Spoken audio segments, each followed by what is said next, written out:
কষ্টের একটা গল্প।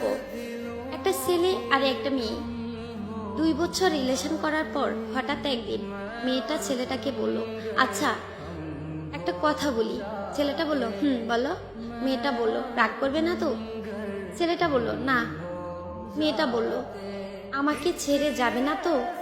ছেলেটা বলল, কখনো যাব না। মেয়েটা বলল, ভুল বুঝবে না তো? ছেলেটা বলল, না, বুঝবো না। মেয়েটা বলল, জানো আমার একটা অতীত আছে। ছেলেটা বলল, কি সেটা? মেয়েটা বলল, আমাকে রেপ করা হয়েছে। ছেলেটা বলল, কি? মেয়েটা কেঁদে কেঁদে বলল, এবার তুমি আমায় খারাপ ভেবে হয়তো আমাকে ছেড়ে চলে যাবে। ছেলেটা মেয়েটাকে অনেক জোরে একটা থাপ্পড় দিল। মেয়েটা বলল, চলে যেতে পারো, আটকাবো না। এ বলে মেয়েটা কেঁদে কেঁদে চলে গেল। কিছুদিন পর হঠাৎ একদিন ছেলেটি মেয়েটিকে ফোন করলো। মেয়েটি বলল, হ্যালো। ছেলেটা বলল, একটু দেখা করবে? মেয়েটা বলল, কোথায়?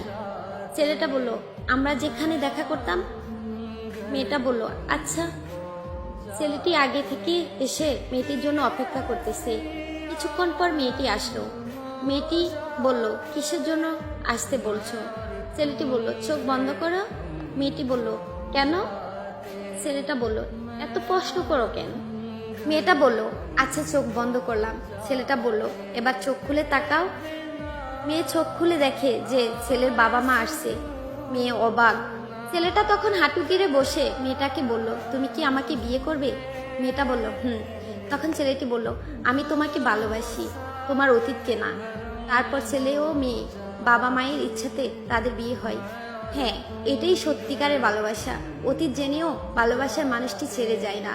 আসলে এই গল্পটা শুনে বুঝতে পারলেন, সব ছেলে এক হয় না এবং তার পরিবারও না। ভালোবাসতে জানলে ভালোবাসা সুন্দরবন, ভালোবাসো মন থেকে।